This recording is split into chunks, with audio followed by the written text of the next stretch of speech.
وفي هذه العشر يوم عرفة يوم الحج الأعظم وقال فيه صلى الله عليه وسلم ما من يوم أكثر من أن يعتق الله فيه عبدا من النار من يوم عرفة.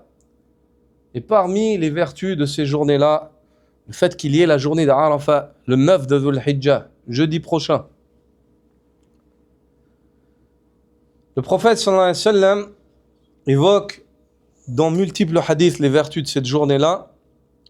Laisse la bouteille, laisse-la tranquille. Et ne buvez pas pendant le cours, sauf celui qui est malade. Ça, c'est la règle.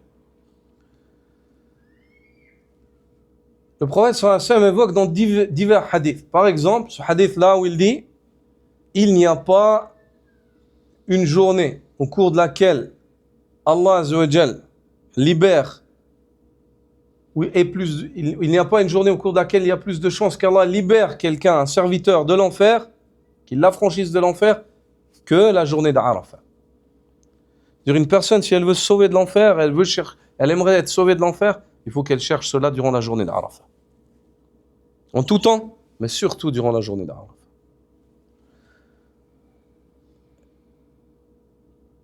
Et comme cela a été évoqué, on n'a pas vu le shaitan plus humilié, plus avili, plus amoindri que durant la journée d'Arafat. Pourquoi ? Parce qu'il regarde et il voit tout ce qu'Allah fait descendre sur comme miséricorde. Ils sont humiliés. Car toute l'année, il a essayé de les induire en erreur, de les conduire vers l'enfer. Là, il voit la miséricorde d'Allah descendre sur eux. Et les gens la demandent et ils voient qu'Allah leur fait miséricorde. Ils sont humiliés. C'est-à-dire tout ce qu'il a bâti en une année, c'est détruit. Tout ce qu'il a bâti en une année, ça se détruit devant lui.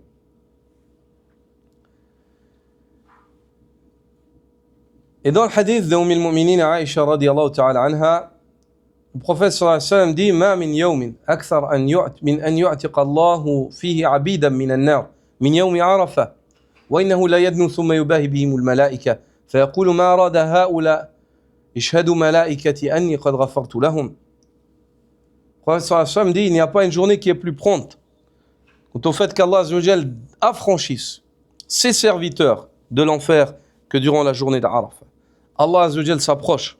Et comment est-ce qu'il s'approche? Seul Allah sait. Mais ceci est réel. Yadnu. Il s'approche de ses créatures. ثم يباهي بهم الملائكة. Et il se vante de ses créatures, de ceux qui se tiennent à Arafat auprès des anges. ما أراد هؤلاء. Que veulent ceux-là? Qu'est-ce qu'ils veulent? Allah le sait mieux. C'est comme, subhanallah, si toi, par exemple, tu vois ton enfant, ou bien le prof, son enseignant, ou celui qui l'a éduqué, il dit, qu'est-ce qu'il veut celui-là? Il le voit, il est fier qu'il fasse une chose, et il veut montrer, il dit, qu'est-ce qu'il fait? Il est fier de ça, il est heureux. Allah subhanahu wa ta'ala se vante auprès des malaïkas, de ceux qui se tiennent sur Arafat, époussiérés, bourriffés, fatigués, ils invoquent Allah, ils demandent à Allah subhanahu wa ta'ala, ma arada haoula, qu'est-ce qu'ils veulent? Il dit, shhadu malaikati, oh vous mes anges, je vous prends à témoin. Al-yawm al-mashhoud, je vous prends à témoin. Anni qad ghafartu lahum, que je leur ai pardonné. Et dans le musnad de l'imam Ahmad, ainsi qu'Ibn Hibban, dans son sahih, Al-Hakim dans le Mustadrak, selon le hadith d'Abu Huraira radiyallahu ta'ala anhu,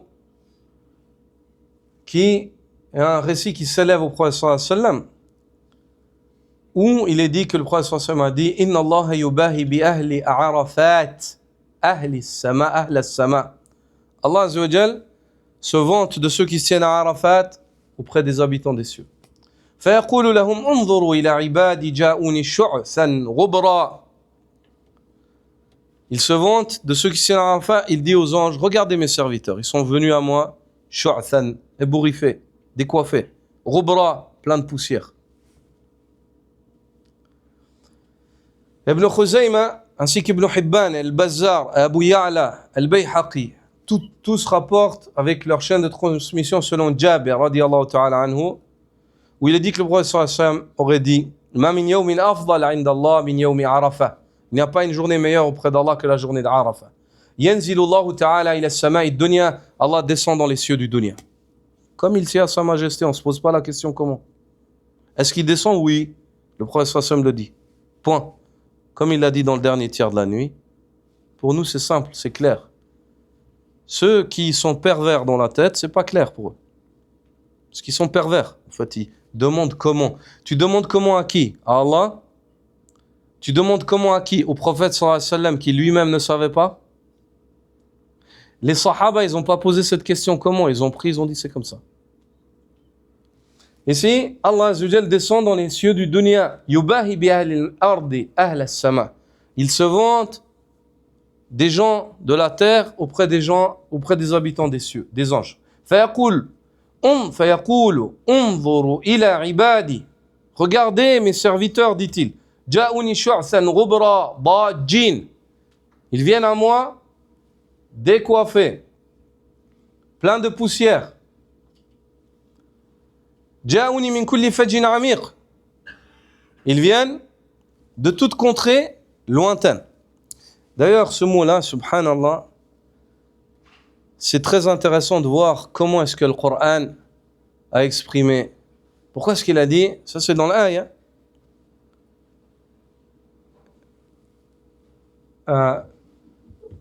Au sujet du Hajj. يأتوك رجالا وعلى كل ضامر من كل فج عميق. Ils viennent à pied sur des montures. على ضامر على راحلة. من كل فج عميق, de toute contrée lointaine, profonde. عميق, c'est pas lointaine, c'est profonde. Loin et profond, عميق. العمق في لغة العرب, c'est une chose qui est profonde. Allah subhanahu wa ta'ala, il n'a pas dit min kulli fajjin ba'id. Il n'a pas dit de toute contrée lointaine. Il a dit amiq, profonde, loin et profond. Pourquoi? Ahlul Lugha, ils évoquent la précision du Coran dans l'expression ici avec cela. La première, au niveau physique. Et la deuxième, au niveau spirituel. Au niveau physique, ça montre en fait que la terre, elle n'est pas plate. Mais que toi, depuis là, quand tu vas marcher là-bas, tu vas te déplacer et il y aura une profondeur. Il y aura un. Celui qui sait argumenter avec cela, Cheikh Ibn Uthaymin, rahimahullah, parmi les contemporains. Pour prouver que la terre, elle n'est pas plate. Comme un plateau comme ça, tout plat, et puis avec des limites, et puis... Non. C'est-à-dire, t'es là, ici, ça va être profond. Si t'es là, tu vas aller ici, tu vas aller en profondeur. Quoi qu'il en soit, partout pour toi, ce sera une profondeur. Min kulli fajjin amiq. De deux, spirituel. Ça veut dire que ils viennent d'un endroit bas vers un endroit pour s'élever. Quand ils viennent à Mecca, ils vont s'élever auprès d'Allah. Ils viennent de la profondeur vers l'ulu wal-irtifa'. Min al-umqi ila al-ulu wal-irtifa'. Bita'diyati al-manasiki muwahhidina lillahi ta'ala. Ils viennent depuis la profondeur vers l'élévation en s'acquittant des rituels du Hajj, en unifiant Allah subhanahu wa ta'ala par le culte qu'il leur a demandé de mettre en pratique. Elle dit, ils viennent de toute contrée profonde. Yarjuna rahmati, ils espèrent ma miséricorde. Wala yaraw azabi, ils espèrent ma miséricorde et ils ne voient pas mon châtiment. Ils ne voient pas l'enfer. فلم يرى يوم أكثر عتقا من النار من يوم عرفة. Jamais on a vu une journée où Allah libère plus les gens de l'enfer que la journée d'Arafah. Jamais. Et dans le Musannaf d'Abd al-Razzaq, selon le hadith de Ibn Umar radiyallahu anhuma, le hadith où ces hommes-là sont venus questionner, deux hommes sont venus questionner le prophète sallallahu alayhi wa sallam sur l'affaire de leur religion. Et le prophète sallallahu alayhi wa sallam leur répondait à chaque fois. Puis parmi les questions, l'un d'entre eux, en fait, ainsi non seulement ils sont venus les questionner, il leur a répondu, mais il leur a dit leurs questions. Il a dit, si vous voulez, vous me dites vos questions. Si vous voulez, vous vous abstenez et je vais vous dire de quoi vous voulez me questionner. Et il n'a pas dit cela parce qu'un djinn lui informait, parce que c'est Jibril qui lui disait, sallallahu alayhi wa sallam. Et si c'était pour raffermir dans le cœur de ces hommes la conviction que lui c'est Rasulullah, c'est le messager d'Allah. Et puis, l'un des deux hommes, il a dit, quant à toi, tu voulais me questionner sur le fait de me tenir sur Arafat. Et il lui dit, wa amma wuqufuka bi Arafat, quand tu as ta tenue sur Arafat, qu'est-ce que tu espères? Qu'est-ce que tu as comme récompense? Fa inna Allah tabaraka wa ta'ala yanzilu ila as-sama'i ad-dunya. Sache qu'Allah descend dans les cieux de dunya. Fa yubahi bihimul malaika. Il se vante de ceux qui se tiennent à Arafat auprès des anges. Fa yaqulu haula ibadi. Voici mes serviteurs. Ja'uni shu'san ghubra. Ils sont venus à moi décoiffés et pleins de poussière. Min kulli fajin amiq, de toute contrée profonde. Yarjuna rahmati. Ils espèrent ma miséricorde. Yakhafuna adhabi. Ils craignent mon châtiment. Walam yarawni, ils ne m'ont pas vu. Kayfa law ra'awni, comment alors ça aurait été s'ils m'avaient vu? Tout ça, ils le font, ces efforts-là, ils m'ont pas encore vu. Comment ils auraient fait s'ils m'avaient vu? Qu'est-ce qu'ils auraient été prêts à faire? Allahu Akbar. Falaw kana alayka mithlu ramli aalijin aw mithlu ayyami ad-dunya aw mithlu qatri as-sama' dhunuban ghasalaha Allahu anka. Le prophète sallallahu alayhi wa sallam lui dit, il dit, sache, après cela, qu'est-ce que tu espères? Il dit, sache, si tu as des péchés au nombre de sable qui s'accrochent à tes pieds quand tu marches et tu piétines la terre, de poussière, ou qui tombe sur toi, qui s'accroche à tes pieds, hein? Le sable qui s'accroche à tes pieds, le nombre de sable que tu marches dessus, le sable qu'il y a sur la terre, tous ces petits grains, si tu as un nombre de péchés comparable à ça, ou bien comparable aux journées qui existent dans le dunya, depuis qu'Allah l'a créé jusqu'à la fin, ou bien comparable aux gouttes de pluie qui tombent du ciel. Si tu as un nombre de péchés comme ça, sache qu'Allah Azza wa Jal les lavera tous pour toi. Tu viens demander pardon à Arafat, Allah Azza wa Jal te les lave tous. Combien la quantité? Allahu Akbar. Allahu Akbar. Le pardon d'Allah Azza wa Jal, il nous dépasse. On ne se rend pas compte, les frères. Je dis à ma personne faible, ainsi qu'à tout frère ici. Mais par contre, ne vous laissez pas tromper par ces textes, en continuant à pécher. Ces textes-là, normalement, ils font quoi? Quand le croyant les lit, il est désolé. Il dit, ya Allah, tout ce temps, je l'ai passé loin de toi.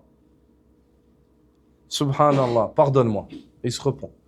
Mais ces textes-là, l'hypocrite, ils ne font que l'enfoncer dans son hypocrisie et le consoler dans son péché jusqu'à ce que lui vienne l'ange de la mort et qu'il arrache son âme. C'est comme le couteau à deux tranchants, ces textes. L'homme pieux, ça fait qu'augmenter sa piété, et la personne qui est hypocrite, ça fait que l'enfoncer. Ibn Abd al-Barr, dans son Tamhid, rapporte selon Anas ibn Malik radiyallahu ta'ala anhu qui dit كنت مع رسول الله صلى الله عليه وسلم في مسجد الخيف قاعدا فأتاه رجل من الأنصار ورجل من ثقيف فذكر حديثا فيه طول وفيه Anas ibn Malik rapporte et dit qu'il était avec le prophète sallallahu alayhi wa sallam dans la mosquée de Mina et un homme des Ansar avec un homme de Thaqif sont venus tous deux vers le prophète sallallahu alayhi wa sallam le questionner dans un long hadith.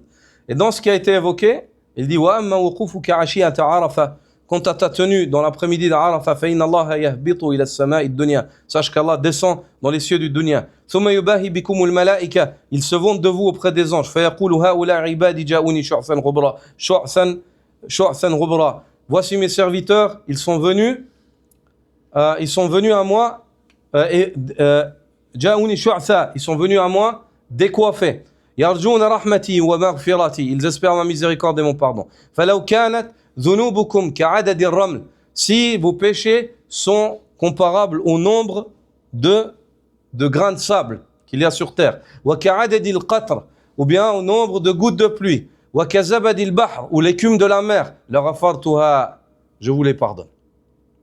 Dire tous les grains de sable qu'il y a sur terre, si tes péchés ils sont aussi nombreux que ça, les gouttes de pluie, et ainsi de suite, sachez que je vous les pardonne. Afidu ibadi maghfuran lakum, allez-vous-en mes serviteurs en obtenant le pardon d'Allah. Wa liman shafa'tum la, ainsi que en faveur de ceux en faveur de qui vous intercédez. Donc ici c'est intéressant, on comprend dans ce hadith qu'Allah promet le pardon à qui? À ceux qui se tiennent à Arafat et à ceux en faveur desquels ces gens-là demandent pardon. Et sachez qu'ils demandent pardon la plupart d'entre eux pour les musulmans. Subhanallah. Regardez la bénédiction d'Allah.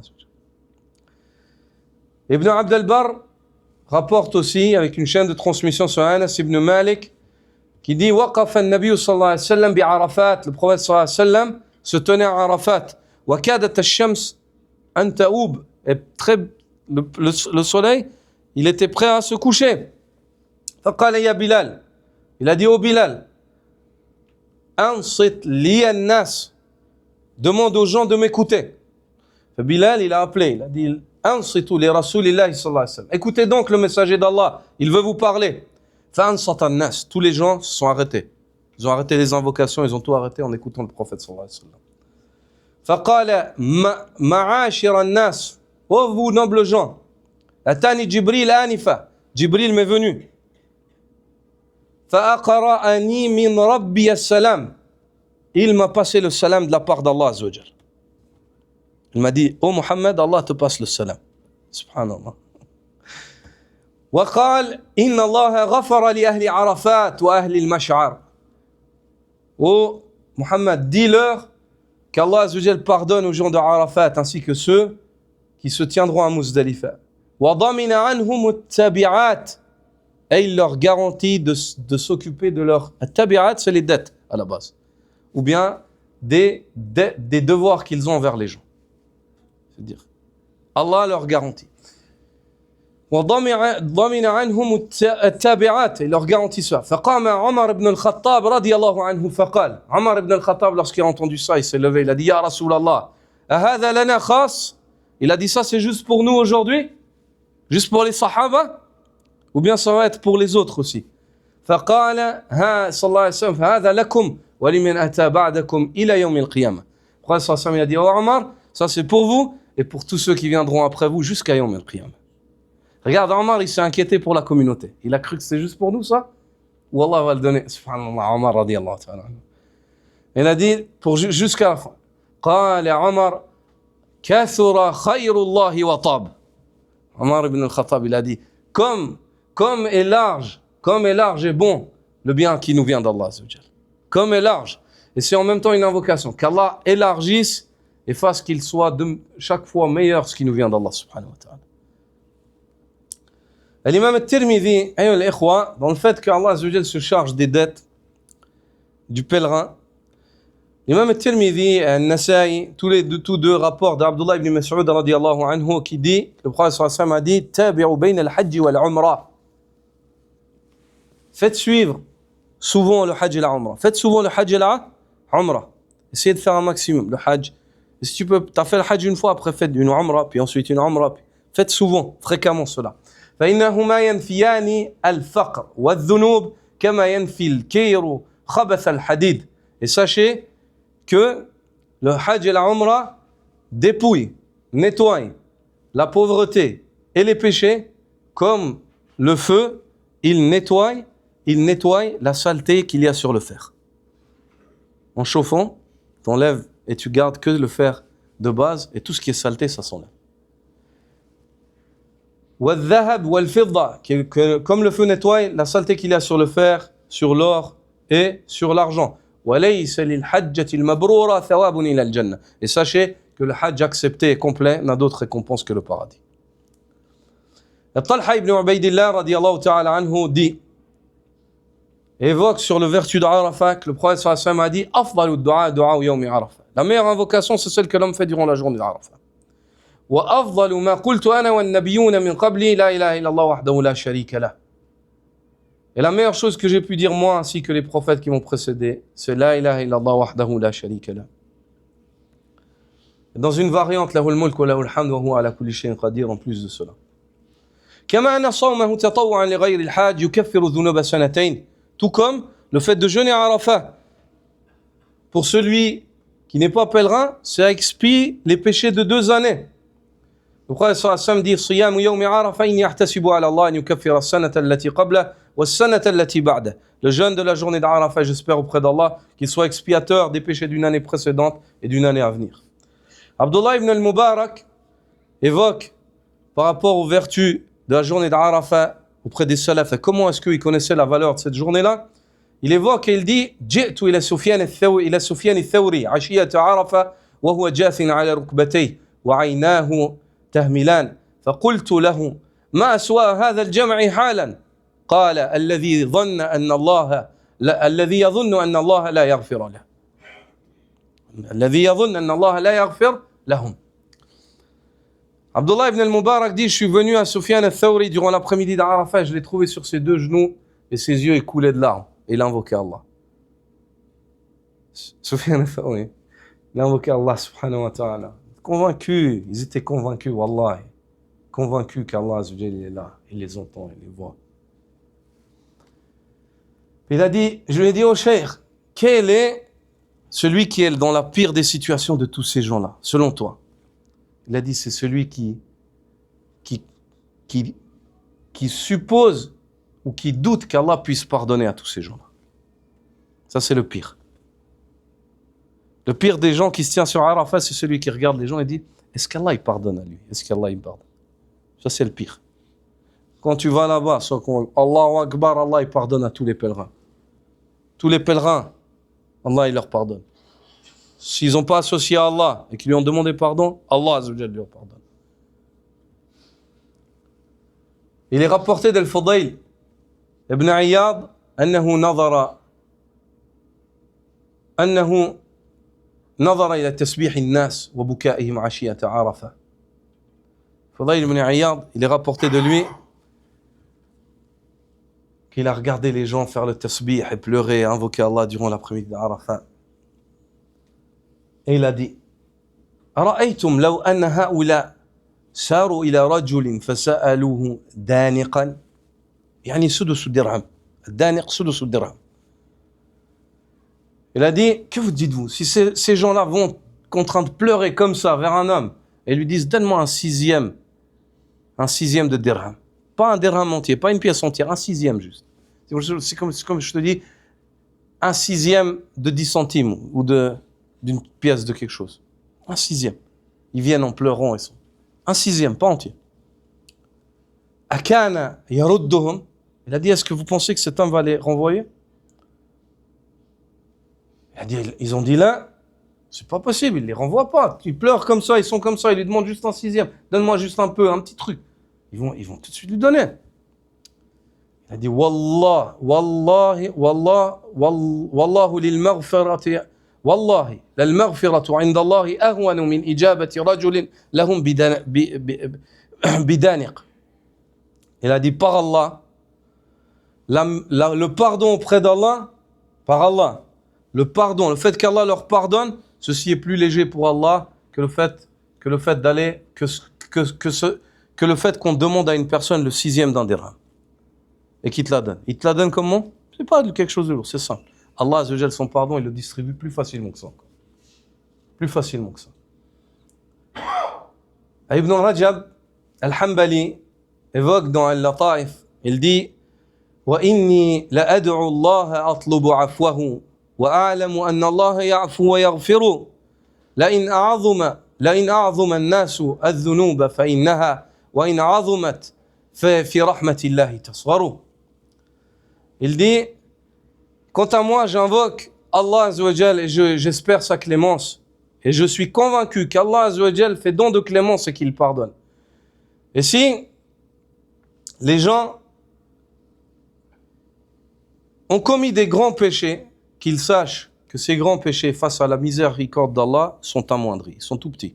La miséricorde d'Allah, elle est bien plus grande que les péchés qu'ils peuvent commettre.